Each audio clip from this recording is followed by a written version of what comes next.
අපි ඉස්කෝලේ චත්තමානවක ගාථා කිව්වට අපි කතාව දන්නේ නැහැ. අපි දන්නේ නැතුව යෝධතම්පව රෝමනුජේසු කියලා අපි නිකන් ඔහි කියවනවා. අපිට අගෞරවයක් උනේ අපි මේ කතාව දන්නේ නැති නිසා. චත්ත කියලා තරුණයෙක් හිටියා. මේ තරුණයා කහවණු 1000ක ගුරු පඬුරු අරගෙන තක්ෂශිලාවට යනවා බරණැස ඉඳලා. බුදුරජාණන් වහන්සේ එදා දිවසින් බලද්දී දැක්කා මේ කෙනා මේ තරුණ දරුවා අද මරණයටපත් වෙනවා. බුදුරජාණන් වහන්සේ බැලුවා මෙයාගේ මනස කොහොමද? පහදිනවා. පහදින සුළුයි. ඒ කියන්නේ සත්පුරුෂයි. ඒ කියන්නේ හොරෙකුට අහුවෙලා මැරුම් කනවා. හැබැයි මෙයා සත්පුරුෂයෙක්. මෙයාගේ හිත පහදින්න පුළුවන්. එතකොට මොකද කළේ බුදුරජාණන් වහන්සේ මේ තරුණ පුත්‍රයා එන පාරේ අයිනේ වාඩි වෙලා හිටියා.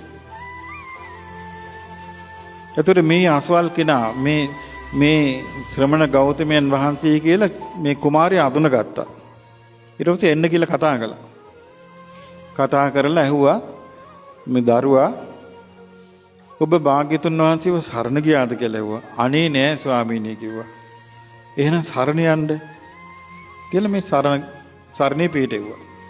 ඊට පස්සේ ඇහුවා ඔබ මේ ධර්මයේ සරණ ගියාද කියලා ඇහුවා. අනේ ස්වාමීනි සරණ ගියේ නෑ කිව්වා. එහෙනම් සරණ යන්න. ශ්‍රාවක සංඝයා සරණ ගියාද කියලා ඇහුවා. අනේ නෑ කිව්වා. ශ්‍රාවක සංඝයා ගැන තෝරලා සරණ යන්න කිව්වා. කියලා කිව්වා පුත්‍රයා මම මේ ගාථා තුන බුද්ධ රත්නයේ ධම්ම රත්නයේ සංඝ රත්නයේ ගැන මම මේ ගාථා තුන ඔබට උගන්වන්නම්.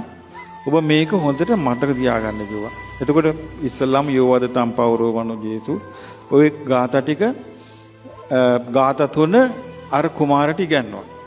ඔයගන් ලකුවා බුදුරජාන් වහන්සේ ඇහුවා පුත්‍රයා නුඹ පංචශීලයේ දන්නවද කියලා ඇහුවා. අනේ ස්වාමීනි නෑ කිව්වා. දැන් අපි පංචශීලයේ දන්නවද නැද්ද? දන්නවා. පොඩි කාලේ ඉඳලා අපි දන්නවා. රකින්න නැති එක විතරයි තියෙන්නේ අපිට තියෙන ප්‍රශ්නේ.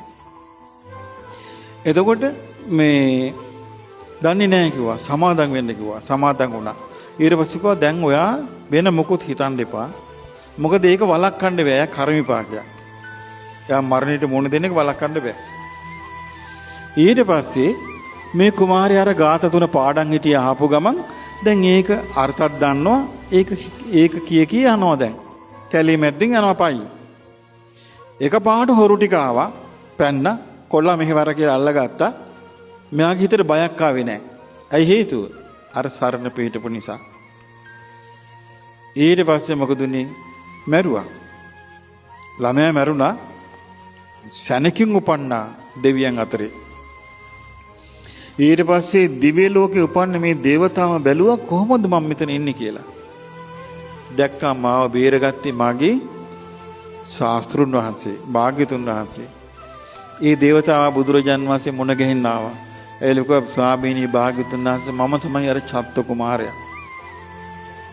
ඊට පස්සේ බුදුරජාන් වහන්සේ වදාලා බොහොම හොඳයි ඔබ ඉන්න තැන කියලා ධර්මයේ දේශනා කළා. සෝවාන් ඵලයටපත් වුණා.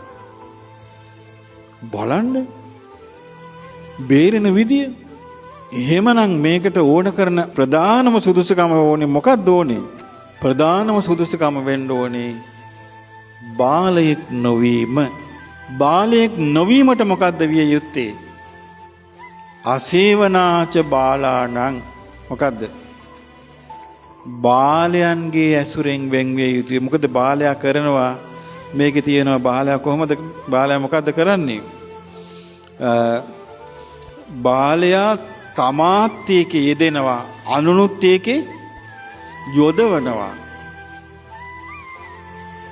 සත්පුරුෂයා තමාත් යහපතේ යෙදෙනවා අනුන්වත් යහපතේ යෙදෙනවා.